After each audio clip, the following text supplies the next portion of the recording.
আরিশ তাকায় না, মৃদু স্বরে বলে, শুনতে চাও? জুহা মাথা নাড়ে।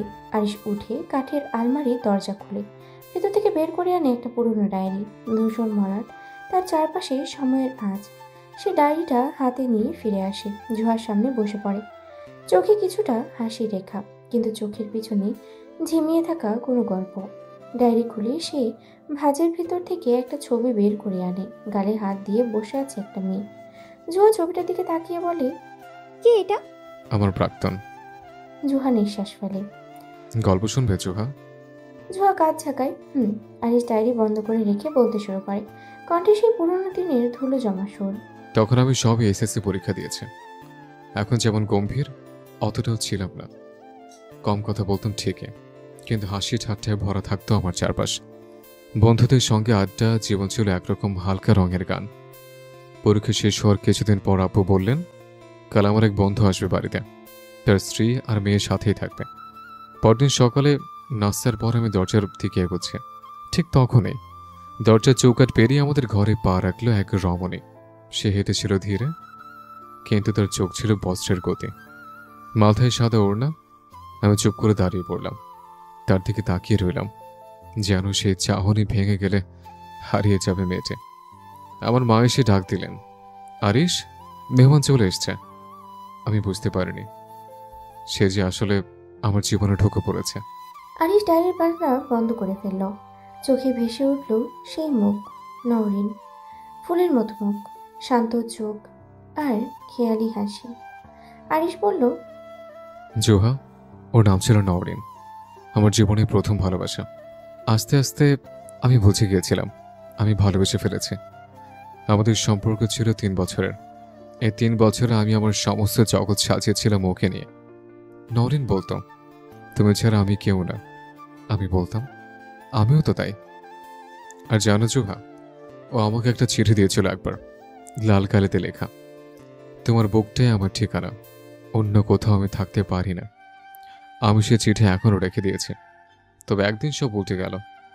আমার এক বন্ধু হঠাৎ আমাকে বলল, ভাই, তোর একটা জিনিস দেখানো দরকার, মানে তুই নিজে দেখে তারপর বুঝে নিস। আমি কিছু না বুঝে ওর ফোনে চোখ রাখলাম। একটা ভিডিও। হাত কাঁপছিল আমার।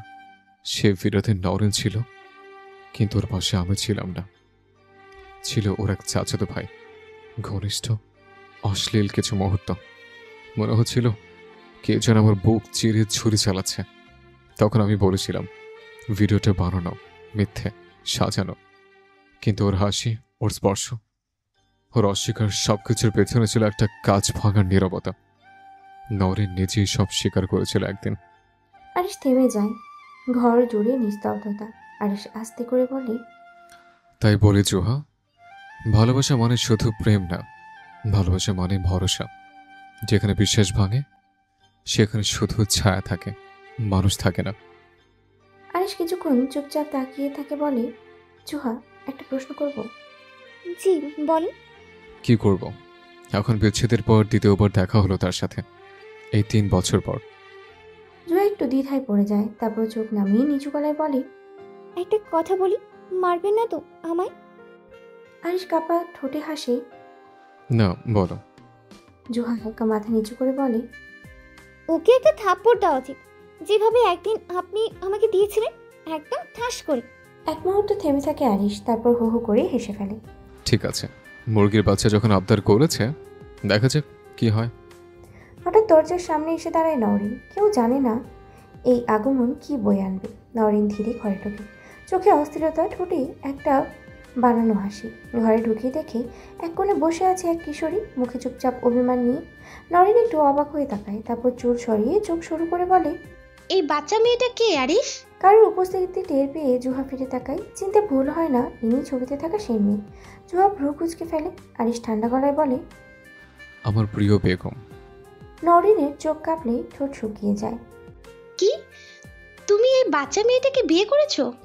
আরিশ একটু সামনে এগিয়ে যায়, তারপর হাসি মুখে বলে, হ্যাঁ, সেই আমার স্ত্রী।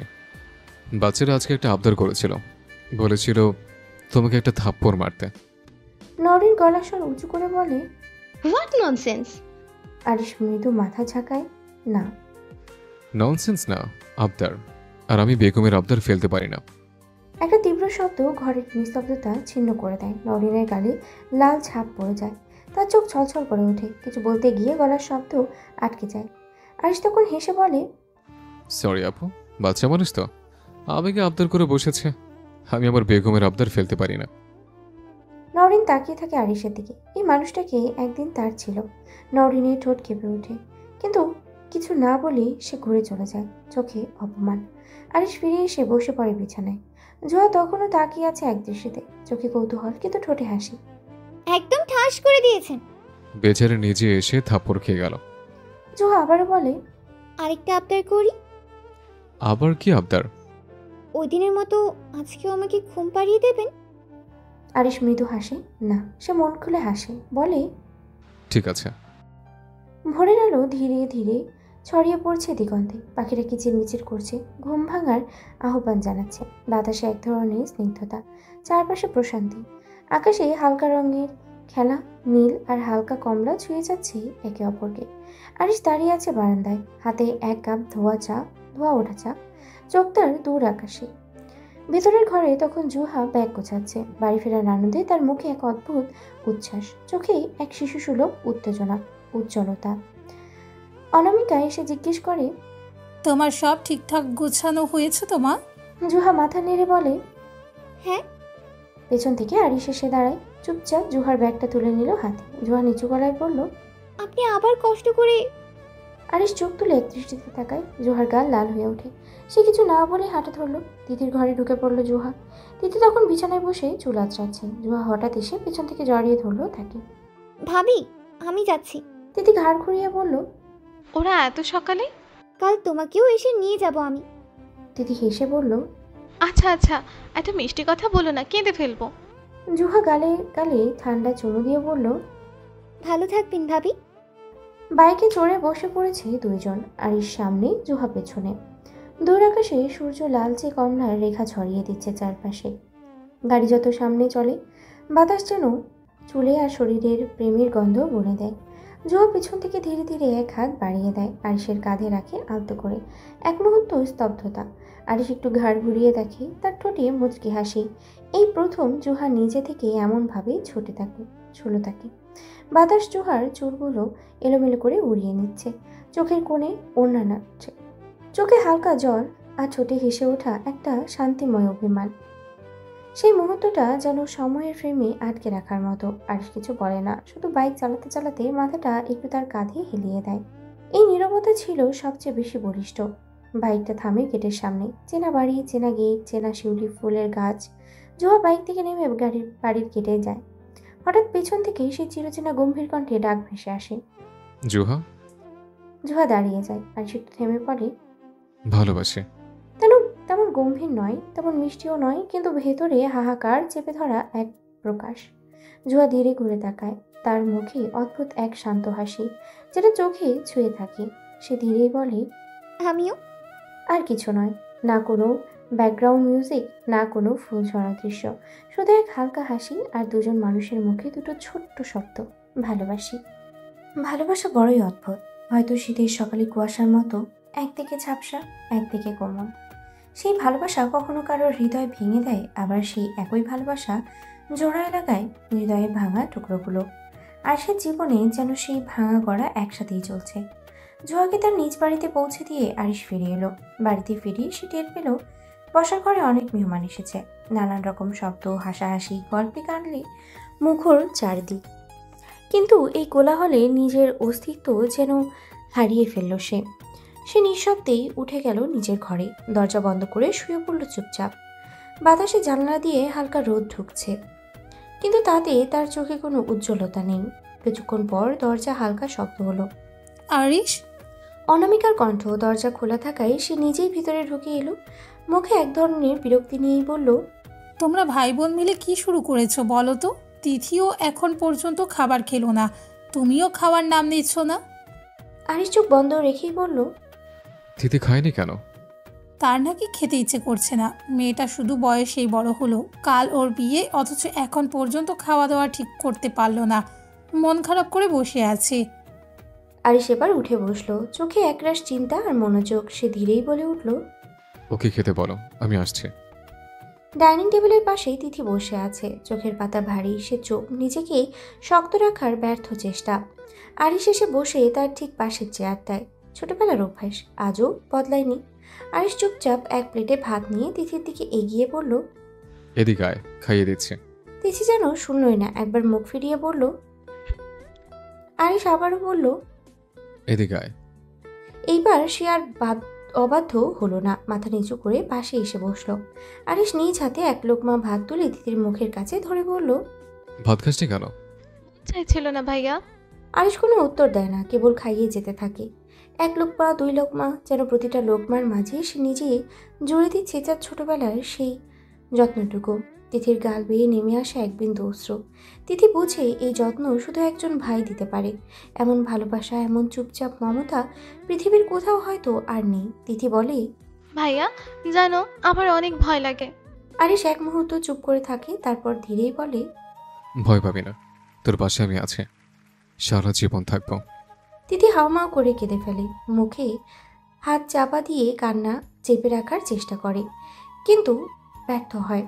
আরিশ তাকে জড়িয়ে ধরে, তার গলার স্বরে এবার এক অদ্ভুত কোমলতা। তুই তো আমার বোন না, আমার বুকের একটা দিক। তিথি চুপচাপ খায়, একে একে ভাত, ডাল, ভাজি, ডিম আরিশ তার নিজের মতো সাজিয়ে দিয়ে খাইয়ে দেয়, যেন প্রতিটা পদেই সে জুড়ে দিচ্ছে নিজের স্মৃতি। তিথির চোখ বরাবরই ছলছল করে ওঠে। এই ঘর, এই টেবিল, এই ছোটোখাটো আদর সব কিছুর পিছনে ফেলে নতুন জীবনে পা রাখবে সে। কিন্তু এই ভালোবাসার স্পর্শ, এই ভাইয়ের কাঁধে মাথা রেখে একটুখানি দম নেওয়া, সবই আজকের দিনে যেন তার কাছে সবচেয়ে বড় সম্পদ। খাওয়া শেষ হলে আরিশ তিথির মাথায় হাত রেখে বলে, ভুলে যাব তোকে, সেদিন আমার মৃত্যু হবে। তুই শুধু হাস, আমি যেন দূর থেকেও তোর সে হাসিটা টের পাই। তুই শুধু সুখী হ, আমার ছোট্ট তিথি। একদিকে মেহমানের হাসাহাসি, অন্যদিকে দুই ভাই বোনের নিঃশব্দ ভালোবাসা। ঘড়ির কাঁটার বিকেল 4:30 ছুঁই ছুঁই, আকাশে হালকা মেঘে ভেজা, বাতাসে আনন্দ ঘর গন্ধ। প্রকৃতি যেন নিজেই বলছে আজ কারোর জীবনে এক বিশেষ দিন। আরিশ বসে আছে বারান্দার এক কোণে, চোখ তার সামনে বাগানের দিকে, তবে মন একেবারে অন্য কোথাও। চারপাশে সোনালি আলো, হাসি, আনন্দ, প্রস্তুতি, চাঞ্চল্য সবই চলছে। আস্ত তিথির গায়ে হলুদ, অথচ এইসব অনুষ্ঠানের মধ্যেও এক ফাঁকা শূন্যতা বুকে চেপে বসেছে আরিশের। জুহার বাড়িতেও আজ সাজ সাজ রব। ভাইয়ের গায়ে হলুদ বলে কথা, সকাল থেকেই জুহা ঘরের বাইরে ছুটছে, কখনো বাচ্চাদের সাজাচ্ছে, কখনো রান্নাঘরে গিয়ে আবদার করছে। হলুদ আর মেহেদির ঘ্রাণে ভরে আছে পুরো বাড়ি। কিশোরীদের হাসি, গানের সুর সবকিছু মিলিয়ে যেন এক উৎসবের কাব্য লেখা হচ্ছে। আর জুহা তার প্রতিটি পংক্তিতে নিজের অনুভব ঢেলে দিচ্ছে। ভাইয়া দাঁড়াও না, এই যে কপালে একটু হলুদ লাগিয়ে দেই। বলে জুহা নিজের হাত তুলে নেয় সোনালি হলুদের সংমিশ্রণ। স্বামীর গল্পে হাসে, তুই তো একদিনে এত বড় হয়ে গেলি মনে হচ্ছে। ভাইয়ার হলুদের দিন বলে কথা। বলে জুহা একগাল হাসে। তখনই জুহার মনে এক কোণে টোকা দেয় কেউ। মন বলে এখন আরিশ থাকলে হয়তো বকা দিত, হয়তো হঠাৎ করেই বলে বসতো মুরগির বাচ্চা। এসব ভেবেই জুহা মুচকি হাসে। তিথির ঘরে তখন সাজসজ্জার মহড়া চলছে। খালাতো বোনেরা, বান্ধবীরা মিলে গুনগুন করে গান ধরেছে। তিথি বসে আছে এক কোণে, মুখে সোনালি আলো, কিন্তু তিথির চোখের কোণে পানি। এক নতুন জীবনে পা রাখতে যাচ্ছে সে। আরিশ এসে নীরবে দাঁড়ায় তিথির পাশে, কারোর চোখে পড়েনি কখন আরিশ এসে দাঁড়িয়েছে। সে হালকা হেসে তিথির মাথায় হাত রাখে, তারপর হাতে একটুখানি হলুদ তুলে নিয়ে খুব যত্ন করে তিথির গালে ছুঁয়ে দেয়। তিথির চোখ ছলছল করে, কাঁপা কাঁপা গলায় বলে, ভাইয়া আমি চলে যাচ্ছি। আরিশ মৃদু গলায় বলে, তুই কোথাও যাচ্ছিস না, তুই শুধু আরেকটা জীবনে পা রাখছিস। এখানে তোর ঘর, তোর ভাই, সবই তো থেকেই যাবে। তিথি পোপাতে পোপাতে বলে, তোমাদের ছেড়ে কিভাবে থাকবো আমি? আরিশ এবার তার দিকে তাকিয়ে একগাল হেসে বলে, বড় হয়েছিস, একা তো থাকতেই হবে। এই দিকটার সবার হাসি আনন্দে ভরে আছে ঘর, অথচ আরিশের বুকের ভেতরটা কেমন খালি খালি লাগছে। এক এক সময় মনে হয় এই আনন্দ থেকে পালিয়ে যায় কোথাও, যেখানে শুধু সে আর জুহা থাকবে। কিন্তু জুহা এখন দূরে, আর সেই দূরত্ব আজ যেন বেড়ে গেছে শতগুণ। হঠাৎ ফোনে মেসেজের শব্দ হয়। আরিশ পকেট থেকে ফোন বের করে দেখে ছবি এসেছে। রিমি পাঠিয়েছে। জুহা তার ভাইয়ের গায়ে হলুদ লাগাচ্ছে। হলুদ জামদানি, চোখে কাজলের ছোঁয়া, খোলা চুলেই হলুদের রং মেখে যেন রূপকথার কোনো চরিত্র হয়ে উঠেছে সে। আরিশ ছবিটার দিকে তাকিয়ে থাকে অনেকক্ষণ। বুকের ভেতরে এক অজানা সুখ দুঃখের ঢেউ উঠে যায়। আরিশ তাকিয়েছিল ফোনের দিকটায়। তখনই নওরিন আসে। আরিশ তাকায়, নওরিনের ওর শাড়ি পরেছে। কই না তো। নওরিনকে দেখে তো আরিশের বুকের ভিতরে টিপ টিপ আওয়াজ হচ্ছে না। জুহাকে যেমন অপূর্ব লাগছে, নওরিনকে তো এমন লাগছে না। আরিশ হেসে ফেলে। নওরিন একগাল হেসে বলে, আরিশ, আমার কেমন লাগছে? নওজুবিল্লাহ, বউ ছাড়া পরনারের দিকে আমি তাকাই না। এই বলে আরিশ দ্রুত পায়ে চলে গেল। নওরিনের হাসি মুখখানা মুহূর্তে মিলিয়ে যায়। আরিশ চলে গেলে বাইরে ইকবালের সঙ্গে কথা বলতে। কাল বিয়ে, এখনো অনেক কাজ বাকি। রাত 11:30 বেজে গেছে। আরিশ সারা দিনের ক্লান্তি নিয়ে রুমে আসে। চিত হয়ে শুয়ে পড়ে বিছানায়। কিছুক্ষণ শুয়ে থেকে পাশে থাকা মোবাইলটা হাতে নেয়। কল দেয় সামিরের ফোনে। উদ্দেশ্য তাহার বিবির সাথে কথা বলা। কল রিসিভ হয়। সামির ওপাশ থেকে বলে, শালা তোর কণ্ঠ শুনে পায়ের রক্ত মাথায় উঠে গেছে। ভাই, কালকে আমার বউটা নিয়ে আসি, তারপর থেকে আমার কণ্ঠ শুনতে হবে না তো। বাকিটা শেষ করার আগেই আরিশ বলে, ফোনটা আমার বউকে দে। ও আচ্ছা, এই ফোন দি। সামির জুহাকে ডেকে ফোন দিয়ে বলে, আমার বউয়ের ভাই কল করেছে, নাও কথা বলো। জুহা ফোন কানে নেয়। সামির চলে গেলে জুহার শ্বাস ভারী হয়। কথা বলছে না। আরিশও কোনো কথা বলছে না। প্রায় অনেকক্ষণ নীরবতা ভেঙে আরিশ বলে, নিঃশ্বাস শোনার জন্য তো ফোন করিনি। কি বলার জন্য ফোন করেছেন? সুন্দর লাগছে। কাকে? জুহা এমন বোকার মতো উত্তরে আরিশ নিজের মাথায় চড় দেয়। বলে, নওরিনকে সুন্দর লাগছে খুব, এটা বলার জন্যই কল করেছে। বলতো, তুই বড় হবি কবে? রোমান্টিক মোডে ছিলাম, মোডের 12টা বেজে গেছে। জুহা কিছু বলবে তার আগেই আরিশের কল কেটে গেল।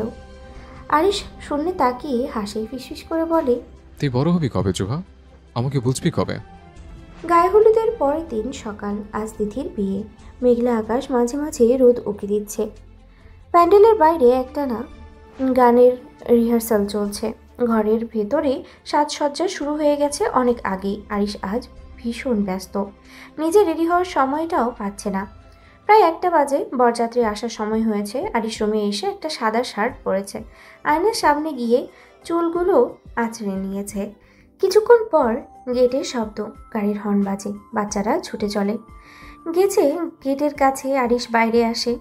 সামির নামছে গাড়ি থেকে। সাদা শেরওয়ানি পরিহিত যুবক, বেশ সুদর্শনই লাগছে। আরিশের চোখ পড়ে সামিরের পাশে দাঁড়িয়ে থাকা মেয়েটির দিকে। জুহা, খয়েরি গয়না পরা, খোলা চুল। গেটে যখন বাচ্চারা তর্ক করছিল, জুহা খেয়াল করে তার চুলগুলো ভীষণ এলোমেলো হয়ে গেছে। সে আর দেরি না করে দৌড়ে আরিশের রুমে চলে আসে। পেছন পেছন আরিশও আসে। জুহা একদম আয়নার সামনে দাঁড়ায়। সে টের পায় পিছনে আরিশ এসেছে, তবুও সে কিছুই বলে না। আরিশ এগিয়ে আসে জুহার কাছে। জুহার ঘাড়ে আরিশের উত্তপ্ত শ্বাস পড়ছে। জুহা আয়নার সামনে দাঁড়িয়ে আছে। গায়ে খয়েরি রঙের গাউন। গাউনটার হাতা হালকা জালওয়ালা। ওর লম্বা চুলগুলো খোলা, ঠোঁটে হালকা লিপস্টিক, চোখে হালকা কাজল। মনে হচ্ছে এক ছায়া, শান্ত অথচ প্রগাঢ়। আরিশ দৃষ্টিতে তাকিয়ে থাকে। বহুদিন পর সে এইভাবে থমকে গেছে। এতটা অপার সৌন্দর্য সে আগে কখনো দেখেছে কিনা মনে পড়ে না। বুকের ভিতরটা যেন কাঁপছে। জুহা তাকে দেখে হেসে বলে, কি দেখছেন এভাবে? আরিশ নিজের মধ্যে ফিরে আসে, গলায় একটু কাঁপুনি। জামাটা তোমার জন্যই তৈরি হয়েছে হয়তো। জুহা মুখ নিচু করে হাসে। ভালো লাগছে? আরিশ ধীরে পেছন থেকে এগিয়ে এসে বলে, খুব, এতটাই যে মনে হচ্ছে আমি আবার তোমার প্রেমে পড়ে যাচ্ছি। জুহা কিছু না বলে আয়নায় তাকিয়ে দেখে। পেছনে দাঁড়িয়ে থাকা ছেলেটা তাকিয়ে আছে তার চোখের দিকে। সেই চোখ যেখানে সে আর কিছু লুকাতে পারে না। হঠাৎই বুকের ভেতরে কেমন এক ব্যর্থতা, না না ব্যথা না, আনন্দও নয়, বরং এক ধরনের প্রশান্তি। অজান্তেই তার মুখে লেগে যায় এক গভীর হাসি। সত্যি ভালো লাগছে? আরিশ বলে, আমার কথায় কোনো সন্দেহ আছে? বিয়ের প্যান্ডেল জুড়ে সাজানো হয়েছে রজনীগন্ধা আর গাঁদার মালা দিয়ে। সোনালি রঙা লাইটিং, ঝিকিমিকি প্যান্ডেল, মাঝখানে বড় মঞ্চ। অতিথিরা আসতে শুরু করেছে একে একে। তিথি কনের সাজে বসে আছে পাশে জুহা। মাথায় লাল ঘুমটা, গায়ে ভারী হার, কপালে টিকলি, হাতে চুড়ি, সব মিলিয়ে যেন রূপকথার পরীর মতো। তিথির মা চোখে জল মুছে বললেন, একদম আমার রাজকন্যার মতো লাগছে। জুহা হেসে বলল, আর রাজপুত্র তো পাশেই আছে। পাশে বসে থাকা সামির মাথা নিচু করে হাসে। আরিশও দাঁড়িয়ে আছে, সাদা শার্ট, কালো প্যান্ট, দাড়ি ছাটা, চোখে গভীরতা। তবে জুহার দিকে তাকিয়ে থাকলে মাঝে মাঝে ঠোঁটের কোণে হাসি খেলে যায়। কাজী সাহেব উচ্চারণ করছেন সেই কাঙ্ক্ষিত সব প্রশ্ন। তিথি, আপনি কি সামির আহমেদকে কবুল করছেন? রাজি থাকলেন বলুন কবুল। তিথি চোখ বন্ধ করে বলে কবুল। পাশে থাকা আরিশ উচ্চস্বরে বলে আলহামদুলিল্লাহ। সামির জোর গলায় বলে আমি কবুল করছি।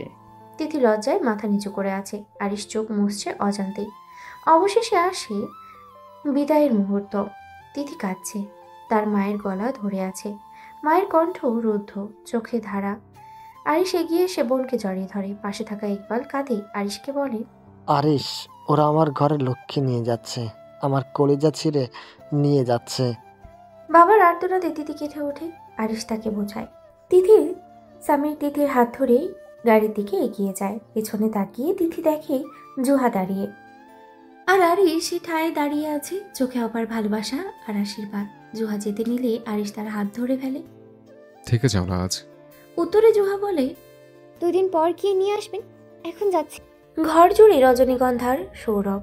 তিথি বসে আছে লাল শাড়িতে, মাথায় ঘোমটা। সামনে সামির ধীর পায়ে ফেলে এগিয়ে আসে। দুজনের মাঝে এক মুহূর্তের নীরবতা। সামির ধীরে তিথির কপালে চুমু খায়।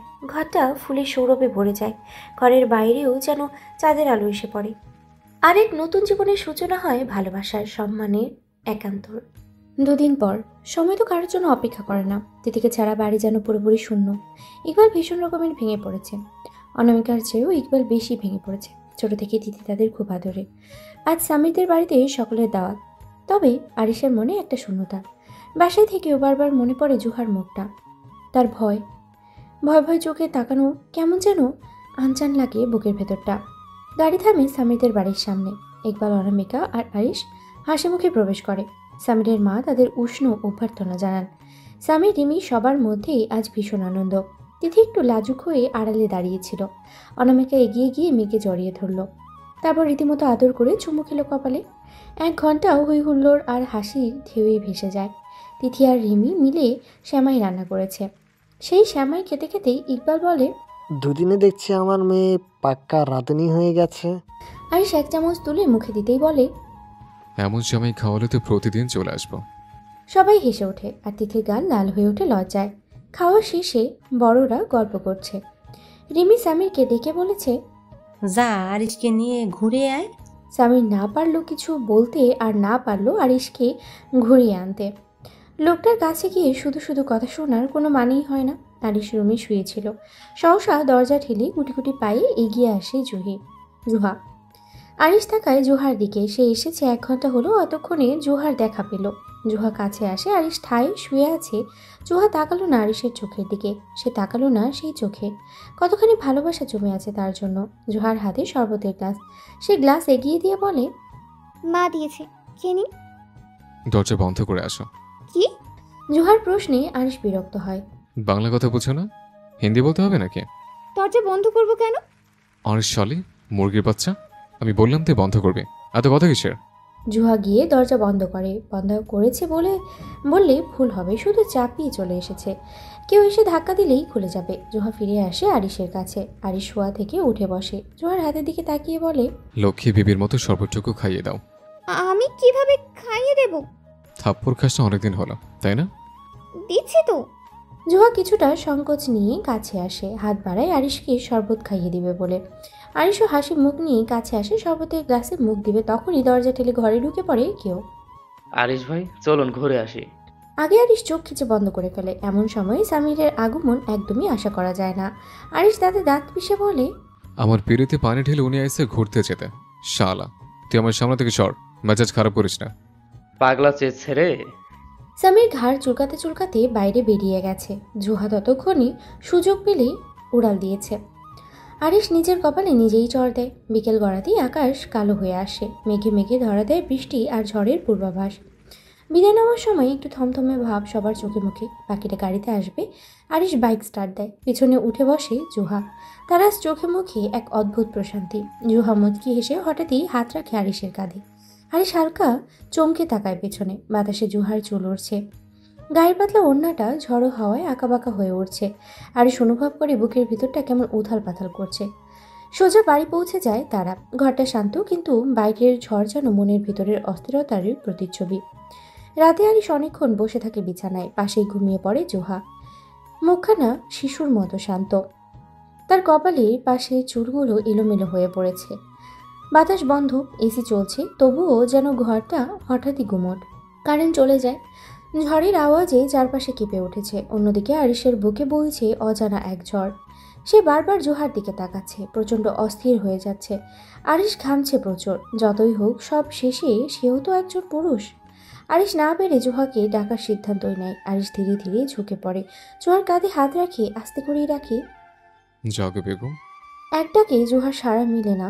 আরিশ আবারও নিশাভরা কণ্ঠে ডাকে, জোহা, এমে ওঠো। জোহা ঘুম ঘুম চোখে তাকায়, কেমন অবুঝ ভঙ্গিতে বলে, কি হয়েছে? উত্তরে আরিশ বলে, ওঠো। জোহা তাকিয়ে দেখে পুরো রুম অন্ধকারে ছেয়ে আছে, ভীষণ ঝড় হচ্ছে। এত সময় ঘুমের মধ্যে ভয় না লাগলেও এখন ভীষণ ভয় লাগছে। মাঝে মাঝে বজ্রপাত হচ্ছে। জোহা ভয় পেয়ে আন্দাজে আরিশের দিকে এগিয়ে যায়। আরিশের শার্ট খামচে ধরে বলে, আমার ভীষণ ভয় লাগছে। আরিশ কিছুই বলে না। জোহা আবারও বলে, ঝড় হচ্ছে তো অনেক। আরিশ ধীরে তার কপালে চুমু দিয়ে ফিসফিসিয়ে বলে। এই ঝড়টা আমার ভেতরে বলছে বোধহয়। আরিশের কাছে এসে জোহা বুঝতে পারে আরিশ ভারী নিঃশ্বাস নিচ্ছে, প্রচণ্ড ঘামছে। জোহা কিছুই বুঝে উঠতে পারছে না, তাই জিজ্ঞেস করে, কি হয়েছে আপনার? আপনি এমন করছেন কেন? আরিশ নেশা ধরা কণ্ঠে বলে, জোহা, আর একটু কাছে আসো না। জোহা ঠায় বসে আছে। আরিশের কণ্ঠে কেমন অচেনা বাতাস আসছে। শুষ্ক ঠান্ডা বাতাস জানালার পর্দা নেমে তুলেছে। ঘরে নিভু নিভু আলো। রাতটা যেন থমকে আছে কেবল দুজন মানুষের জন্য, আরিশ আর জোহা। জোহা বসে আছে বিছানার এক পাশে, আর কাল ছুঁয়ে থাকা চুলগুলো ধীরে ধীরে বাতাসে কাঁপছে। চোখে এক অদ্ভুত আলো, ভয় না ভালোবাসা, লজ্জা না উত্তেজনা, বোঝা যাচ্ছে না। তার পায়ের নপুরটা টাং করে বাজলো একবার, তাতে আরিশ আরো মাতাল হয়ে গেল। তার পরনে সাদা শার্ট, হালকা খোলা খোলা কলার, চুলগুলো সামান্য এলোমেলো, চোখে এক অনির্বাচনীয় নেশা, যেন সে কোনো যুদ্ধে জিতে এসেছে আর পুরস্কার হিসেবে পেয়েছে এক পৃথিবী সুন্দর জোহাকে। চোখে চোখ পড়তেই দুজনের এক মুহূর্তের জন্য স্তব্ধ, যেন এই দৃষ্টিতেই এক গোটা গল্প লেখা হয়ে যাচ্ছে। আরিশ ধীরে ধীরে আরও কাছে আসে। আরিশের ছোঁয়া গভীর হয়। জোহার সমস্ত শরীর যেন অবশ হয়ে আসছে। কোমরে ঠান্ডা বাতাসের স্পর্শ পেতেই জোহার সমস্ত শরীর কেঁপে উঠল। চেঁচিয়ে বলল, কি করছেন? চুপ করে থাকো, ডিস্টার্ব করো না। জোহার সমস্ত শরীরে অজানা এক শিহরণ খেলে যায়। সে টের পায় তার ঘাড়ে আরুষ চুমু খেল। জোহা কিছু বলতে চেয়েও পারল না, কথা যেন গলায় আটকে গেছে। আরিশের মাতলামি বাড়ছে। সে জোহাকে নিজের দিকে ঘুরিয়ে জোহার ওষ্ঠে ওষ্ঠ মিলায়, গভীরভাবে চুমু খায়। জোহার শরীর কাঁপছে তির করে। এত কাছে এসে জোহা অনুভব করলো আরিশের বুকে ওঠানামার প্রতি। জোহার উদরে চুমু খেতেও বেশি সময় লাগলো না আরিশের। জোহার মস্তিষ্ক শূন্য। আরিশের উত্তপ্ত নিঃশ্বাস জোহার নাকে মুখে পড়ছে। আরিশের মাতলামিতে জোহা তার শার্ট খামচে ধরেছে। আরিশ জোহার গলায় মুখ ডুবিয়ে দিয়ে ফিসফিসিয়ে বলে, আজ রাতটা আমাদের হোক জোহা। জোহার গলা শুকিয়ে কাঠ, উত্তর দেওয়ার অবস্থায় সে নেই। আরিশ তার কপালে ঠোঁট ছুঁয়ে দেয়। ভয় পেও না, আমি হুঁশে থাকবো। জোহার সমস্ত শরীর জুড়ে তার পুরুষের গভীর ছোঁয়া। একটা চাদর দুজনকে জড়িয়ে রেখেছে। ঝড় কিছুটা থেমেছে। ঘর জুড়ে কেবল দুজন মানুষের গভীর নিঃশ্বাসের শব্দ। দুজন মানুষ মিলে গেছে একে অপরের ভালোবাসায়। কোনো স্বর্গীয় শোক ঘিরে ধরেছে তাদের। তারপর ধীরে ধীরে শব্দরা নিঃশব্দ হয়ে যায়। চোখে চোখ, নিঃশ্বাসের ঘাম, হাতের নরম ছোঁয়ায় জমে থাকে রাতের গভীরতা। জোহা তার মাথাটা রাখে আরিশের বুকের উপরে। তুমি কাঁদছো? আরিশ হাত দিয়ে জোহার চুলগুলো একপাশে সরিয়ে বলে, তোমার ঘুমন্ত মুখের দিকে চেয়ে থাকাটাও আমার কাছে পূর্ণতা। জোহা কিচ্ছু বলে না। একটু পরে আরিশ খেয়াল করে জোহা ফুপিয়ে কাঁদছে। আরিশের কলিজা নড়ে ওঠে। আরিশ জোহাকে নিজের থেকে আলাদা করে ফোনের লাইট জ্বালিয়ে বলে, কি হয়েছে মনা? পেন হচ্ছে? আপনি তো বাজে কেন? আমি বাঁচি না মনা, তুমি ছোট। শাও নিয়ে নাও, ভালো লাগবে। আমার শরীরের সমস্ত হাড় ভেঙে গেছে। আচ্ছা আসো, আমি গোসল করে দিচ্ছি। জোহা মুহূর্তেই চেঁচিয়ে ওঠে, না না বলে। আরিশ উঠেই জোহাকে কোলে তুলে নিয়ে বাথরুমে চলে যায়। জোহা ঘুমিয়ে পড়ে আরিশের বুকের উপরে, নিঃশ্বাস ভারী, ঠোঁট অল্প অল্প ফাঁকা। আরিশ তাকিয়ে থাকে তারই দিকে। সেই মুখ যেন স্বর্গের দরজা। আরিশ তার কপালে আরেকটা চুমু দিয়ে চোখ বন্ধ করে। তোমার সাথে পুরো জীবনটাই চাই জোহা। এইভাবেই রাত নামে আর প্রেমে মোড়ানো এক নতুন জীবনের শুরু হয়। নিশুতি রাতের প্রলয়ের ক্লান্ত নিঃশ্বাস এখন নিস্তব্ধ সকলের কোলে এসে আশ্রয় নিয়েছে। ঘুমিয়ে আছে জোহা গভীর প্রশান্তির মায়াবী নিদ্রায়। চারদিক থেকে ভেসে আসছে পাখির কিচিরমিচির স্বর। আরিশ জেগেছে কিছুক্ষণ আগে, চোখে তার এক অভাবনীয় প্রশান্তি, যেন কোনো দীপ্তির পরশে হৃদয়টা পূর্ণ হয়ে উঠেছে। বিছানার পাশেই বসে আছে সে, এক দৃষ্টিতে চেয়ে আছে নিস্পন্দন ঘুমন্ত জোহার মুখখানে, যেন ওর মুখশ্রীতে আঁকা পৃথিবীর সমস্ত শান্তি। ঘড়ির কাঁটা 8টার ঘরে পৌঁছেছে। আরিশ ধীরে ধীরে অত্যন্ত কোমল ভঙ্গিতে সে জোহার কপালের কাছে ঝুঁকে পড়ে, কানের কাছে মুখ দিয়ে ফিসফিসে বলে, ওঠো জোহা। সকাল হয়ে গেছে, আর কত ঘুমাবে? কোনো সাড়া নেই। জোহাও নড়ে না, চড়েও না। তার নিঃশ্বাসের তালেও ঘুমের সরলতা লুকিয়ে। হালকা হেসে একটু হতাশ হয়ে আরিশ উঠে দাঁড়ায়, পা বাড়ায় রান্নাঘরের দিকে, বুকের গহীনে অদ্ভুত এক ভালোবাসার উত্তাপ নিয়ে। গতরাতের ঝড় এখন নিস্তব্ধ প্রকৃতিতে আরও নির্জন হয়ে তুলেছে। আরিশ নুডলস তৈরি করতে শুরু করেছে। রান্নার তাপ, কড়াইয়ের গরম ধোয়া আর নুন মশলার গন্ধে ভরপুর ঘর। ওদিকে জোহার ঘুম ভাঙে, বিছানায় হাত বাড়িয়ে খুঁজতে থাকে আরিশকে, কিন্তু পাশে কেউ নেই। চোখে একটু অবাক ভাব, ঠোঁটে অপ্রশান্তি, অপ্রকাশিত উদ্বেগ। ধীরে বিছানা থেকে উঠে আসে সে, চারপাশটা খেয়াল করে, কোথাও নেই আরিশ। তখনই রান্নাঘর থেকে কড়াইয়ের শব্দ শুনে তার কানে বাজে। সে নরম পায়ে এগিয়ে যায় রান্নাঘরের দিকে। দরজার চৌকাঠে এসে দাঁড়ায় সে, আর চোখ কপালে উঠে যায় বিস্ময়ে। আরিশ রান্না করছে। সাদা শার্ট পরা, হালকা ভেজা চুল, কপাল বেয়ে গড়িয়ে পড়া ঘাম হাত দিয়ে মুছছে সে, মনোযোগ দিয়ে কড়াই নাড়ছে। এই দৃশ্য যেন জোহার পরিচিত পৃথিবীর বাইরে কিছু। অবিশ্বাসের সুরে জিজ্ঞেস করে সে, আপনি রান্নাও করতে পারেন? আরিশ এক ঝলক তাকায় তার দিকে, চোখে খেলা করে যায় অনাবিল হাসি। সে শান্ত গলায় বলে, বউয়ের জন্য সবই পারি, বুঝলে? জোহা ভ্রুকুচকে বলে, আপনি কি দেখে তো তা মনে হয় না। মুখখানা এমন গম্ভীর থাকলেই ভয় লাগে। আরিশ একটু ঝুঁকে আসে, হাসি রেখা ঠোঁটে জমিয়ে বলে, ভয় এখনো কাজে নেই। তাহলে গত রাতটা বুঝি স্বপ্ন ছিল? তার ঠাট্টা বুঝে নিয়ে জোহার মুখ হঠাৎই রক্তিম হয়ে ওঠে। মাথা নিচু করে লাজে গুটিয়ে যায় সে। গালে লেগে থাকা তার চুলটা একপাশে সরিয়ে দেয় লাজুক হাতে। আরিশ হাসি, ধীরে ধীরে বলে, এখন আর অত লজ্জা করে কি হবে বেগম? এবার গিয়ে ফ্রেশ হয়ে আসো, আমি আসছি। জোহা মাথা নিচু করেই ঘুরে দাঁড়ায়, চোখে মুখে হাসির আবেগ। বুকের ভিতরে কেমন যেন অজানা এক আবেগের ঢেউ। রান্নাঘর জুড়ে ভেসে বেড়াচ্ছে ধোয়া আর নুডলসের মৃদু গন্ধ। আরিশ চুলার আঁচ কমিয়ে ছোট ছোট দুটো পাত্রে সাজিয়ে রাখলো রান্না করা খাবার। তারপরে ধীরে ধীরে পেছন ফিরলো, তখনই দেখে জোহা আসছে, চোখে ঘুম ফেরানোর আলো। এসো বলল আরিশ, গলায় মৃদু হাসির সুর। তোমার জন্যই রান্না করেছে, কেমন হয়েছে খেয়ে বলো। জোহা একটু অবাক, এমন স্নেহভরা সকাল তার জীবনে কবে এসেছিল বা আদৌ এসেছিল কিনা মনে পড়ছে না। আরিশ টেবিলে দুটো প্লেট রাখলো, নিজের হাতে 1 চামচ নুডলস তুলে বলল, মুখ খোলো, আজ আর নিজে খেতে দিচ্ছি না, প্রথম দিন আমিই খাওয়াবো। জোহার চোখে একটু সংকোচ, একটু লাজ, তবুও মুখ খোলে। জোহার ঠোঁটে ছুঁয়ে যায় আরিশের ভালোবাসা মাখা প্রথম চামচ। মন্দ হয়নি। নরম গলায় বলে জোহা। আপনি চাইলে একটা হোটেল খুলতে পারেন। আরিশ এসে ফেলে, আরিশ যে কারোর জন্য রান্না করবে না, শুধু তার মুরগির বাচ্চার জন্য রান্না করবে। জোহা আরিশের দিকে তাকিয়ে বলে, এই আপনি আবার বদলে যাবেন না তো? আপনি? আরিশ তার দিকে ঝুঁকে আসে, চোখের গভীরে স্থির হয়ে তাকিয়ে থাকে। জোহা, আমি যদি বদলে যাই, তোমার ঠোঁট দুটো ছুঁয়ে দিয়ে আমাকে থামিয়ে দিও। আমি যদি কখনো নীরব থাকি, তুমি জোর করে আমার হাত ধরো। আমি যদি দূরে সরে যাই, আমাকে টেনে নিজের কাছে এনে বলো, আরিশ ভুল করছো। কারণ এই সংসার, এই সম্পর্ক আমরা দুজনেই টিকিয়ে রাখবো। কোনো এক পক্ষের দায়িত্ব না এটা, এটা আমাদের দুজনের প্রতিজ্ঞা। জোহা কোনো উত্তর দেয় না, মাথা নিচু করে নিজের প্লেটে মন দেয়। তবে তার বুকের ভিতরে জমে থাকা কষ্টগুলো যেন একটু একটু করে গলে যাচ্ছে। এমন সময় বাইরের গেটের কাছ থেকে কিছু চিৎকার চেঁচামেচির শব্দ শোনা গেল। জোহা, আরিশ, কোথায় তোমরা? তিথির চেনা গলার সঙ্গে ইসামিরের হাসি। আর একটু পরেই ভেতরে ঢোকে ওরা, পেছনে অনামিকা, আর সবশেষে ইকবাল। সকালের আলো বাড়ছে, আর সংসারের চৌহদ্দিতে হাসি, কথা, ভালোবাসা আর আত্মীয়তার উষ্ণ ছায়া নেমে এসেছে। দুপুর গড়িয়ে এসেছে। রান্নাঘর থেকে ছড়িয়ে পড়ছে মাংসের ঝোল, ভাত আর ভাজির মন মাতানো গন্ধ। আর ড্রয়িং রুমের সোফায় বসে দুই যুবক, আরিশ আর সামির। আরিশ সামিরের দিকে তাকিয়ে বলে, শালা তুই আসলি কেন? আমার বোনকে পাঠিয়ে দিলি তো হতো। কি কপাল আমার, নতুন শ্বশুরবাড়ি কোথায় ওরা জামাই আদর করবে না, উল্টো জিজ্ঞেস করছে আমি কেন এসেছি। হ্যাঁ, আল্লাহ সব দেখছে ভাই। হ্যাঁ, আমার পেরিতে যে পানি ঢেলে দাও সেটা আল্লাহ দেখে।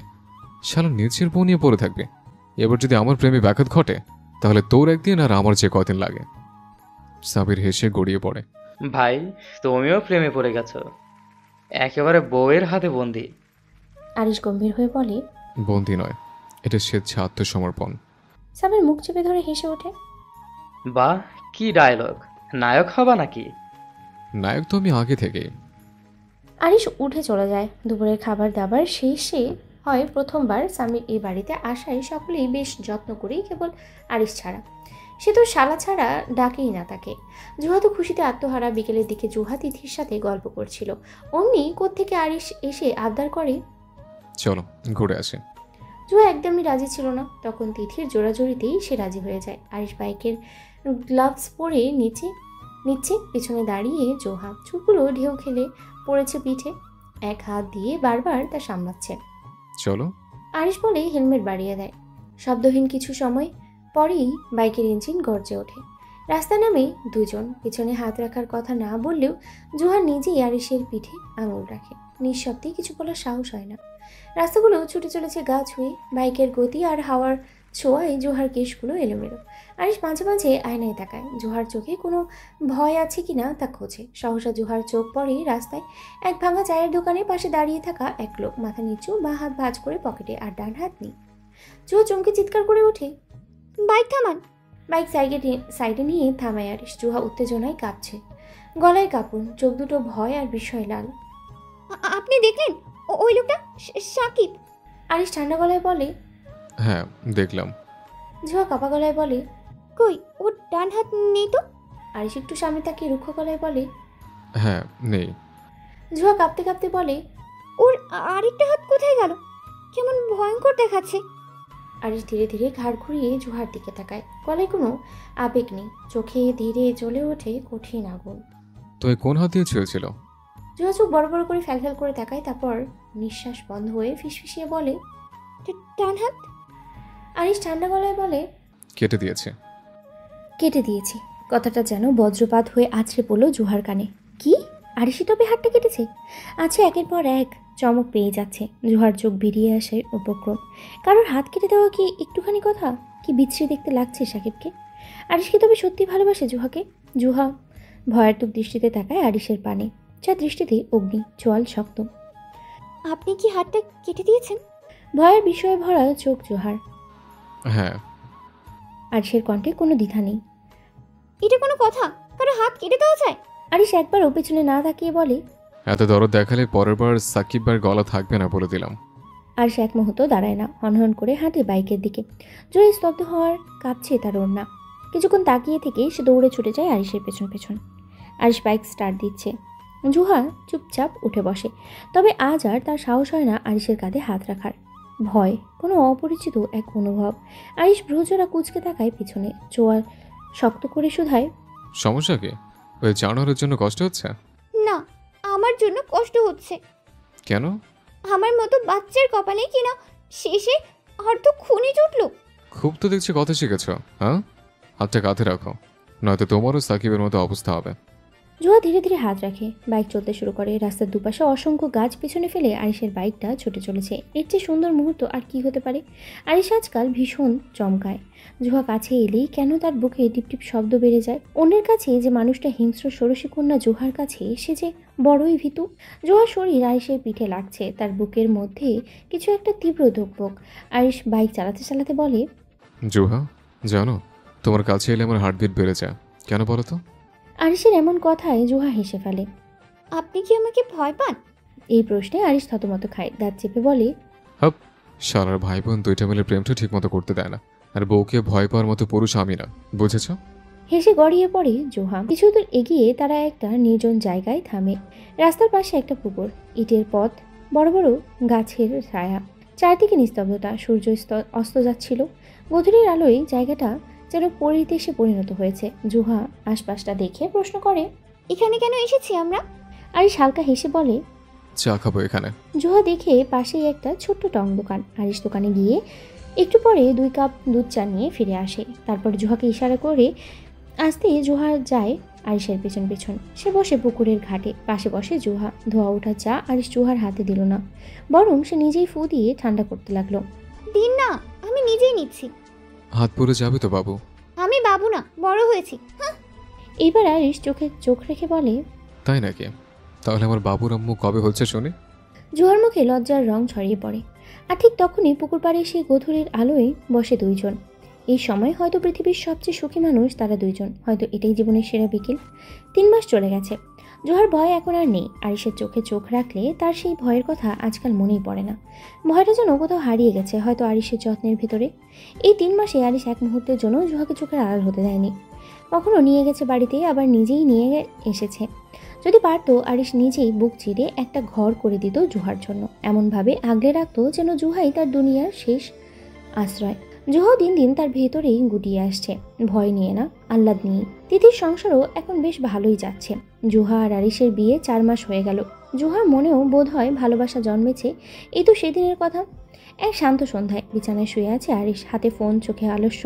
পাশে শুয়ে থাকা মেয়েটা চুপচাপ, কিন্তু চোখে মুখে মনে হচ্ছে বিরক্তি। একটু পরেই আরিশের পায়ের কাছে এসে বসে জুহা আস্তে করে বলে, আমি চাঁদ দেখবো। আরিশ আর চোখে তাকায় ওর দিকে। আহা, কি অপরূপ! স্নিগ্ধ সকালের মতো কোমল একটা মুখ, ডান চোখের নিচে ছোট্ট একটা তিল, ঠোঁট টুকটুকে লাল, ফর্সা গায়ের রং অভিমান মিশে আছে হালকা করে। আরিশ মুচকি হেসে বলে, চাঁদ তো তোমার সামনে বসে আছে, দেখো কে বরণ করেছে। জুয়া ঠোঁট ফুলিয়ে বলে, মজা করবেন না একদম। আরিশ আবারও বলে, আচ্ছা ঠিক আছে, আচ্ছা ঠিক আছে, বারান্দায় যাও, গিয়ে দেখে আসো। তবে অন্ধকার দেখে আবার ভয়ে চিৎকার করো না যেন। জুয়া ধপ করে আরেকটু কাছে আসে, চোখে রাগ মাখানো। আমি আপনার সঙ্গে চাঁদ দেখবো। আরিশ কানে হাত দিয়ে বলে, কি বললে? বললাম আমি আপনার সঙ্গে চাঁদ দেখবো। আরিশ ফিসফিস করে হেসে বলে, বাহ, বউ দেখি রোমান্টিক হয়ে যাচ্ছে। বিছানা থেকে উঠে দাঁড়ায় সে, হাত বাড়িয়ে দেয়। জুহাও আস্তে করে সেই হাত ধরে। আরিশের পেছন পেছন হেঁটে সে বারান্দার দিকে যাচ্ছে। আজ পূর্ণিমা রাত, আকাশে চলছে মোহনীয় চাঁদ। জ্যোৎস্নার আলোয় ভিজে গেছে দিগন্ত। চারপাশে এক অলৌকিক সাদা নীরবতা, যেন পৃথিবী তাদের জন্য অপেক্ষা করছে। আরিশ বলে, এই নিশের চেয়ে অপরূপ তুমি। জুহা মাথা নিচু করে দাঁড়িয়ে আছে, গাল ছুঁয়ে যায় হালকা বাতাস। এক ফোঁটা চুল এসে পড়েছে ঠোঁটে। আরিশ সেটা সরিয়ে দিয়ে কপালে হালকা চুমু দেয়। চাঁদ নেমে আসে জ্যোৎস্নার আঁচলে, আর সেই রাতে তাদের প্রেম জ্যোৎস্নায় ভিজে থাকে দীর্ঘ চিরস্থায়ী হয়ে। ভোরের ফোটেনি, চারপাশে ঢেকে আছে ঘন অন্ধকার। ঘুমের ঘোরে জড়ানো জুহার মুখটা এখনো স্বপ্নের আভায় ভরা, কিন্তু সেই মুখে একটা অজানা যন্ত্রণা ক্রমশ ছায়াবার ফেলছে। তার কপালে বিন্দু বিন্দু ঘাম জমেছে, ঠোঁট দুটো চেপে আছে অসহ্য যন্ত্রণার চাপ সামলাতে। পেটের নিচের দিকটা যেন জ্বলছে, যেন কেউ ভেতর থেকে একটা ছুরি চালাচ্ছে বারবার। প্রচণ্ড ব্যথা হচ্ছে পেটে। বিছানার চাদর মুচড়ে দিয়ে রেখেছে জুহা। আরিশ তখন গভীর ঘুমে, মুখের উপরে এক হাত রেখে একটা নিঃশ্বাস নিচ্ছে। এমন ঘুম যার মাঝে কল্পনাও করতে পারেনি। তার ঠিক পাশেই এমন এক ঝড় শুরু হয়েছে যা এক নারীর শরীর নয়, তার ভবিষ্যৎও তছনছ করে দিতে চলেছে। জুহা নিজেকে টেনে তুলতে যায়, কিন্তু উঠে বসতে গিয়ে শরীর থেকে থরথর করে কাঁপে। চোখে জল এসে গেছে, কিন্তু গলা দিয়ে কোনো শব্দ বেরোয় না। সে ভাবে আরিশকে না ডাকি। এই ভেবে সে আবার চিৎকার দিয়ে শুয়ে পড়ে, কিন্তু ব্যথা যেন পেটে নয়, জীবন জুড়ে নেমে এসেছে। হঠাৎ শরীরের সব শক্তি হারিয়ে ফেলেছে সে। হাত ঝাঁকিয়ে আরিশকে জাগানোর চেষ্টা করে। চোখ দুটো ঘোলাটে হয়ে আসে, কানে শুধু একটা শব্দই বাজতে লাগলো, নিজের হৃদস্পন্দন। তারপর ধপ করে নিঃশব্দেই পড়ে গেল বিছানার এক পাশে। জোহার ধাক্কায় আরিশ জেগে উঠল। ঘড়িকাটা তখন 5:25। পাখিরা ডাকছে জানালার বাইরে। কি যেন অস্বাভাবিক ঠেকলো ঘরের পরিবেশ। একটা অশরীরী শূন্যতা ঘিরে ধরেছে যেন। সে বিছানায় হাত বাড়ালো খালি। জোহা! আরিশ আদৌ ঘুমে ডেকে উঠল, কোনো সাড়া নেই। আবারও ডাকলো, জোহা কোথায় গেলে? এবারেও সাড়া না পেয়ে আরিশ এক ঝটকায় উঠে বসে। তখনই তার চোখ পড়ে বিছানার পাশে পড়ে থাকা শরীরটায়। এলোমেলো চুল, ঠান্ডা হাতের আঙুলগুলো বিছানার উপরে ছড়ানো। আরিশ এক জোহার কাছে গেল, 2 হাত তুলে ধরলো জোহাকে। না, জোহা ঘুমাচ্ছে না, এমন গোঙানির শব্দ করছে, ঠোঁটগুলো নীলচে হয়ে গেছে। জোহা, জোহা ওঠো, কথা বলো আমার সঙ্গে। এই যে জোহা। সে বুঝে গেল জোহা জ্ঞান হারিয়েছে। ঠোঁট কেঁপে উঠল, চোখ দুটো বিস্ফোরিত। আর ঠিক সেই মুহূর্তেই তার বুকের ভেতরটা ফেটে চিৎকার বেরিয়ে এলো। জোহা, আমার জোহার কি হলো? মেয়ে, কথা বলো। আরিশ ঘর কাঁপিয়ে চিৎকার করে, আম্মু, ও আম্মু, আমার জোহা কথা বলে না। আরিশের চিৎকার শুনে তাড়াহুড়ো করে আরিশের রুমে আসে অনামিকা আর ইকবাল। সহসা এমন কাণ্ডে কিছুই বুঝে উঠতে পারে না। আরিশ আবারও চিৎকার করে, আম্মু, ও আম্মু, আমার জোহা কথা বলে না। আমার জোহার কি হলো? আম্মু, আমার কলিজা ছেড়ে নিয়ে যাচ্ছে কেউ। আরিশের এমন পাগলামি এর আগে কখনো দেখেনি অনামিকা ইকবাল। আরিশ চিৎকার করে কাঁদছে, জোহাকে ঝাঁকাচ্ছে। এমন পাগলামি দেখে ইকবাল বলে, অনামিকা, জোয়াকে রেডি করো, আমি গাড়ি স্টার্ট করছি। 5 মিনিটের মধ্যে ইকবাল গাড়ির ইঞ্জিন স্টার্ট করে ফেললো। আরিশ এক হাতে জোহাকে আগলে ধরে ছুটে গেল মেডিকেলের দিকে। চারিদিক তখনও ঘুমিয়ে দিকে, কিন্তু আরিশের চোখে ঘুম নেই, শুধু আতঙ্ক, কান্না আর অপরাধ বোধ। ওর যদি কিছু হয়েছে, আমার জোহা, আমি বাঁচবো না। বুকের ভেতর সে একটাই কথা পাচ্ছে। মেডিকেলের গেট পেরিয়ে সরাসরি এমার্জেন্সিতে ছুটল সে। নার্সরা এগিয়ে গেল, স্ট্রেচার নিয়ে দৌড়ে এলো ডাক্তার। পেট ব্যথা হচ্ছিল। আরিশ কাঁদো গলায় বলল, পেট ব্যথা হচ্ছিল, জ্ঞান হারিয়েছে, প্লিজ প্লিজ ওকে দেখুন। ডাক্তারের চোখে যেন বুঝতে পারার ছাপ। জোহাকে নিয়ে গেল এক্সরেতে, আল্ট্রাসাউন্ডের 1000 টেস্টের ভেতরে। ঘণ্টাখানেক পর ডাক্তার অনামিকাকে ডাকলেন। কি হচ্ছে ওর? ডাক্তার একটুখানি চুপ করে থেকে বললেন, উনি স্থায়ীভাবে ইউটারাইন ডিসঅর্ডারে আক্রান্ত হয়েছেন। সহজভাবে বললে ওনার গর্ভাশয়ে এমন এক জটিলতা তৈরি হয়েছে যার ফলে উনি আর কখনো মা হতে পারবেন না, আর জরায়ুতে ছোট্ট একটা অপারেশন করতে হবে। সময় থেমে গেল। জোহা মা হতে পারবে না? অনামিকা চেয়ারে বসে পড়ল, 2 হাতে মাথা চেপে ধরল। সবকিছু যেন ঘুরতে লাগলো। বুকের মধ্যে ছেঁড়া ছেঁড়া এক টুকরো আর্তনাদ উঠে এলো। সময় বদলে যায় চোখের পলকে। এক মুহূর্তে যা হাসি রোদের মতো ঝলমলে, পরক্ষণেই তা হয়ে ওঠে বিষণ্ণ ধূসর বিকেল। জীবন কি কেবল সুখের গল্প হয়ে থাকতে পারে, নাকি সেই ব্যথার রঙে রাঙিয়ে তোলে প্রতিটি ছায়া? ডাক্তারি কেবিন থেকে বেরিয়ে আসে 2 নারী, একজন মা আর একজন সদ্য ভাঙা স্বপ্নের গর্ভবতী হতে না পারা বেগম। অনামিকার মুখে গুমোট কষ্টের ছাপ, তার বুক ফুটে কান্না আসছে, কিন্তু কাঁদছে না, কারণ তার পাশেই হেঁটে আসা মেয়েটার কান্না আজ সবার চেয়ে বেশি মূল্যবান। আরিশ দাঁড়িয়ে আছে কেবিনের বাইরে, হালকা আকাশি শার্ট, হাতা কোণে পর্যন্ত কোটানো, চোখে মুখে অস্থিরতা, পেশিতে টান, কপালে লবণের মতো ঘামের বিন্দু। মনে মনে সে প্রার্থনা করছে 1000 বার। জানি না কি বলবে ডাক্তার, আল্লাহ আমার জোয়াকে সুস্থ রেখো। হঠাৎ নীরবতা ভেঙে জোহার ছুটে আসে তার দিকে, ঝাঁপিয়ে পড়ে তার বুকের মধ্যে, আঁকড়ে ধরে তাকে এমন এক আকুলতায় যেন এই বুকেই তার শেষ আশ্রয়। আরিশ কেবল মূর্তির মতো দাঁড়িয়ে আছে। আরিশ কিছু বলার আগেই বুঝে তার বুকের কাছে শার্টের অংশ ভিজে উঠেছে। জোহা কাঁদছে, ভীষণ কাঁদছে, নিঃশব্দে। আরিশ স্তব্ধ হয়ে দাঁড়িয়ে থাকে। একটা হাত রাখে জোহার পিঠে, অন্য হাত মাথায় হাত বুলায়। কিছুই জিজ্ঞেস করে না জোহাকে। অনুভব করতে চায় এই কান্নার অর্থ। এই জড়িয়ে ধরে স্পর্শ সবই এক অজানা শোকের ভাষা। পেছন থেকে অনামিকা দেখছে সব। এই 2জন মানুষ যেন আজ পৃথিবীর সমস্ত ব্যথা নিজের করে নিয়েছে, আর বাকিরা পথচারীরা, হাসপাতালের করিডোরে দাঁড়িয়ে থাকা লোকেরা শত ব্যস্ততার মাঝেও তাদের দিকে নজর দিতে ভুলছে না। গাড়ির ভিতরে নিস্তব্ধ। জোয়া জানলার দিকে মুখ ফিরিয়ে বসে আছে, তার চোখের নিচে কালো ছাপ, ঠোঁট ফ্যাকাশে। আরিশ ড্রাইভ করছে, হাত দুটো শক্ত করে স্টিয়ারিং চেপে ধরা, মুখটা নির্বিকার। কিন্তু ওই চোখ বলে দিচ্ছে ভিতরে ভিতরে সে নিজেকে ধরে রাখছে কত চেষ্টায়। আরিশের পাশেই বসে আছে ইকবাল। পেছনের সিটে অনামিকা বসে হাতটা রাখে জোহার মাথায়, নরম গলায় বলে, মা, সব মানুষই সব কিছু পায় না, কিন্তু যে যা পায় তাই নিয়ে সুখে থাকতে হয়। তোমার পাশে আরিশ আছে, এইটা পৃথিবীর সবচেয়ে বড় পাওয়া। জোহা কোনো উত্তর দেয় না। এই মুহূর্তে জোহার জন্য কোনো শব্দই যথেষ্ট নয়। গাড়ির গেট পেরোয়। বাড়িতে ঢোকার পর আরিশ চুপচাপ জোহাকে তার ঘরে পৌঁছে দেয়। জোহা আর তাকায় না, একবারও পিছনে ফিরে দেখে না, শুধু ধীর পায়ে শব্দ ফেলে দরজার ভেতর থেকে বন্ধ করে দেয়। আরিশ বসার ঘরে আসে, মাথা নিচু করে সোফায় বসে পড়ে। একটা নিঃশ্বাস বেরিয়ে আসে বুক ফেটে, শব্দহীন, যেন 1000 শব্দের চেয়ে বেশি ভারী। ইকবাল এসে তার পাশে বসে, মাথার চুল হাত বুলিয়ে বলে, ভেঙে পড়ো না, তুমি পুরুষ। আরিশ কিছু বলে না, কেবল চোখ বন্ধ করে মাথাটা রাখে ইকবালের কাঁধে। এই প্রথম ইকবাল দেখলো তার ছেলে ভেঙে পড়েছে। এই প্রথম সে দেখলো আরিশের ভেতরে হাহা করছে। আরিশ তো এমন নয়। ইকবাল আরিশের হাহাকার অনুভব করে বুকের কাঁপুনি, নিঃশ্বাসের ভারে। ইকবাল তখন ধীরে ধীরে বলে, জোয়াকে একটু সময় দাও, একে অপরকে জড়িয়ে থাক। জীবন তো আর সন্তানে জড়িয়ে থাকে না। কে জানে ইকবালের কথা আরিশ শুনলো কিনা। আরিশ উঠে পা বাড়ায় রুমের দিকে। ঘরটা অন্ধকার না, আবার খুব আলো ঝলমলেও না, মৃদু হলুদ আলোয় আলগোছিয়ে ঝিমিয়ে আছে।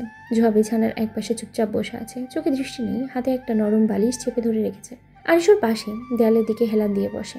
আরিশ জোহার দিকে তাকিয়ে ভাবে, এইটুকু একটা বাচ্চা মেয়েও আজ মা হতে না পারার কষ্ট অনুভব করছে। কেন এমন হলো? আরিশের যে জোহাকে এইভাবে দেখতে ভালো লাগছে না, ভীষণ ঝলসে যাচ্ছে। অনেক সময় নীরবতা ভেঙে জোহা ভাঙা কণ্ঠেই বলে, আপনি চাইলে আরেকটা বিয়ে করতে পারেন। আপনার তো বাবা হওয়ার অধিকার আছে। আরিশ চুপ করে বসে থাকে, কিছুক্ষণ বোঝার চেষ্টা করে তার বাচ্চা বেগম আজ এভাবে কথা বলছে না কেন, সে আজ বোকা বোকা প্রশ্ন করছে না কেন। তারপর ধীরে ধীরে ঘাড় ঘুরিয়ে জোহার দিকে তাকায়। সে শান্ত গলায় বলে, এই জনমটা না হয় সন্তান ছাড়াই কাটিয়ে দিলাম, কেমন ক্ষতি তাতে? জোহা এবার আর নিজেকে সামলাতে পারে না, চোখ বেয়ে অশ্রু গড়িয়ে পড়ে। ঠোঁট কেঁপে উঠে সে ফিসফিসিয়ে বলে, এমনটা কেন হলো? আরিশ এগিয়ে এসে জোহার গালে 2 হাত রাখে। তুমি থাকলে তো আমার পুরো পৃথিবী আছে। জোহা মুখ ঘুরিয়ে ফেলে, কাঁদতে কেঁপে কেঁপে উঠে। আরিশ আলতো করে ওকে বুকে টেনে নেয়, মাথায় চুমু খায়, নরম গলায় ফিসফিসিয়ে বলে, তুই ছাড়া আমি আর কাউকে কল্পনা করতে পারি না। তোর চোখের অশ্রু দেখলে মনে হয় আমার বুক চিরে যাচ্ছে। আমি তো তোর হাত ধরে বাকি জীবনটা হাঁটতে চাই। দ্বিতীয়বার বিয়ের কথা উচ্চারণ করবি না। জোহা তখনও কিছু বলে না, শুধু বুকের মাঝে মাথা রেখে কাঁদে। তাদের চারপাশে নিঃশব্দ রাত, তার ভেতরে কেবল হৃদয়ের স্পন্দন আর একটি অটুট প্রতিশ্রুতি, ভালোবাসার আশ্রয়ের পাশে থাকা। জোহা খুব একটা ঘুমায় না আজকাল। রাত গভীর হলে সে চুপচাপ জানালার পাশেই বসে থাকে। চাঁদের আলোয় নিজেকে দেখে, ভাঙা নিঃশব্দে অপরাধবোধে ভরা এক নারীর মুখ। তার কাছে মনে হয় সে অপূর্ণ। একজন স্ত্রী হয়ে যেন কিছু দিতে না পারার দহন তাকে নিঃশেষ করে দিচ্ছে প্রতিটি দিন, প্রতিটি রাত। আর সেটা বোঝে অন্তর্দৃষ্টি দিয়ে। জয়া এখন এমন একটা গুহায় ঢুকে পড়েছে যেখানে আলো পৌঁছাতে হলে শুধু ভালোবাসা নয়, অনেক ধৈর্য, অনেক কোমলতার দরকার। আরিশও আজকাল নিজেকে সময় দেয়, বোঝায়। অনেক সময় গভীর রাতে বারান্দা থেকে ভেসে আসা আরিশের গানের গলা। কত রাত না ঘুমিয়ে কাটিয়েছে কে জানে। আরিশ তো আগে খুশি থাকলে গান গাইতো, তবে আজকাল সে দুঃখেও গান গায়। সে সকাল থেকেই শুরু। জুয়া আজকাল নিজের যত্নটুকুও নিচ্ছে না, কেমন যেন হয়ে গেছে মেয়েটা। আরিশ সকালবেলা নিজের হাতে চুল আঁচড়ে নেয় জোহার। স্নানঘরের আয়নায় তাকিয়ে থাকে জোহা, তার পেছনে দাঁড়িয়ে আরিশ তার চুলে ক্লিপ লাগিয়ে দিচ্ছে। বলে, আমার পিছিয়ে মুরগির বাচ্চা। জোহা চুপ করে থাকে, তবুও সেই চোখে এক চিলতে জিজ্ঞাসু ঝিলিক। আরেকদিন বিকেলে আরিশ হঠাৎ জুহাকে নিয়ে যায় মাঠে। ধান গাছের ঘ্রাণে ভরা বাতাস। জুহা বলে, এখানে কেন এনেছেন? আরিশ মৃদু হাসে, আমার বেগমের মন ভালো করার জন্য। জুহা জবাব দেয় না। ঘাসে বসে পড়ে দুইজনে। আরিশ কাছে এসে বলে, তুই একটু একটু করে নিজের কাছে ফিরে আয় জোহা। তুই যদি নিজেকে মুছে ফেলিস, আমি কাকে নিয়ে বাঁচব? তুই যদি নিজের আলো নিভিয়ে দিস, আমার সমস্ত রাত আধারে ডুবে যাবে। জুহা এবার হঠাৎ করে বলে বসে, আমি তো আপনাকে কিছুই দিতে পারিনি। আরিশ কিছুক্ষণ চুপ থেকে বলে, তুই যে আমার বুকের ভিতর একটা শিশু জন্ম দিয়েছিস, ভালোবাসার শিশু। আরিশের এমন পাগলামিতে জুহা এখন স্বাভাবিক হয়ে গেছে। আরিশের সাথে গড়ে উঠেছে গভীর থেকে গভীরতম সম্পর্ক। আজকাল তার আচরণে বাচ্চামি প্রকাশ পায়। এই তো সেদিন আরিশ আয়নার সামনে দাঁড়িয়ে চুল আঁচড়াচ্ছিল, পিছন থেকে জুহা এসে ডাকে, আরিশ। আরিশ আয়নায় ভ্রু কুচকে তাকায়। আরিশের তাকানো দেখে জুহা বেশ মজা পেল। আরিশ, এদিকে তাকাও। আরিশ জুহার দিকে ঘুরে তাকায়, বলে, বলুন আমার বেগম। জুহা হেসে গুটিয়ে যায়। তার দুষ্টুমিতে আরিশও সঙ্গ দিল। জুহা আরিশের চোখে চোখ রেখে বলে, আরিশ দেখো, আমি পিঙ্ক জামা পরেছি, কেমন লাগছে আমায়? লাগছে তো বারবি ডলার মতো। তা আমাকে নাম ধরে ডাকার দুঃসাহস কোথায় পেলে শুনি? প্রয়োজনে আমি তুই করে ডাকবো। অবশ্যই ম্যাম। সময় কেটে গেছে 6টি বছর। এই 6 বছরের জীবনে অনেক কিছুই বদলে দিয়েছে। আরিশের কপালে চুলে এক দুটো সাদা রঙের রেখা টেনেছে বয়স, আর জুহার মুখে এসেছে পরিণতির ছায়া। চোখের ভাষা শান্ত, কণ্ঠস্বর নরম। তারা এখনও একে অপরকে আগের মতোই ভালোবাসে, শুধু ভালোবাসার প্রকাশটা আগের থেকে চঞ্চল না, বরং গভীর শান্ত নদীর মতো। তিথির এখন একটা ছেলে আছে, ছোট্ট আনাফ, বয়স 3। আনাফের বোকা বোকা প্রশ্নে তিথি স্বামীর ঘর হাসিতেই ভরে থাকে। মাঝে মাঝে আরিশ ও জুহা গিয়ে সময় কাটিয়ে আসে ওদের সঙ্গে। তবে জুহার ভেতরে একরকমের শূন্যতা রয়ে গেছে, মা হতে না পারার। শুধু রাত গভীর হলেই চুপি চুপি একা জানালার ধারে বসে থাকে আর গলা চেপে কান্না পায়। ওদিন তিথি এসেছিল আনাফকে নিয়ে। আরিশ তার রুমে বসেছিল। আনাফ গুটি গুটি পায়ে এসে বলে, পাপ্পা, আমার জন্য মজা এনেছো? পাপা, মামা পাপা বেশ গলিয়ে ফেলে আনাফ, তাই হয়তো ডেকেছে। আরিশের বেশ ডাকটা আরেকটা বার শুনতে ইচ্ছে করলো।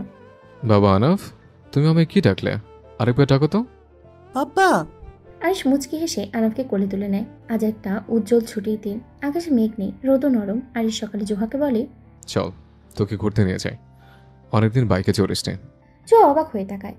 সেই দিনই তো গেলাম। আরিশ বলে, বড় হয়ে গেছে বলে কি প্রেম কমে গেছে নাকি? জুয়া এসে পড়ে। সেই 6 বছর আগের চঞ্চলতা তার মুখে ঝলক দিয়ে যায়। বাইক ছুটে চলেছে গ্রামের পাশে চেনা পথে। কৃষ্ণচূড়া গাছের তলা দিয়ে চলতে চলতে তারা যেন ফিরেছে সেই পুরনো দিনের কাছে, যেখানে থেকে তারা শুরু করেছিল এক অসম্পূর্ণ গল্প। বাতাসে জুহার চুল ওড়ে। সে চোখ বন্ধ করে বলে, ভালো লাগছে আজ, অনেকদিন পর মনটা হালকা লাগছে। আরিশ পেছনে তাকায় না, বলে, তুই হাসলে আমার জীবন পূর্ণ লাগে। আরিশের বাইক যাচ্ছে রাস্তার ধারে একটা ছোট্ট বাজারের পাশ দিয়ে। হঠাৎ জুহা বলে ওঠে, বাইক থামান, এক্ষুনি থামান। আরিশ অবাক, ব্রেক কষে। কি হয়েছে? দেখুন, একটা বাচ্চা মেয়ে রাস্তার ধারে বসে আছে। আরিশ তাকিয়ে দেখে ঠিকই একটা ফুটফুটে বাচ্চা রাস্তার ধারে বসে আছে, পাশেই এক বয়স্ক মহিলা। আরিশ যেন কিছু একটা আঁচ করতে পারে। জুহা দৌড়ে যায় একটু দূরে এক গাছের নিচে। সেখানে এক ছোট্ট মেয়ে বসে আছে, ময়লা জামা, মুখে ধুলা, চোখে বিস্ময়।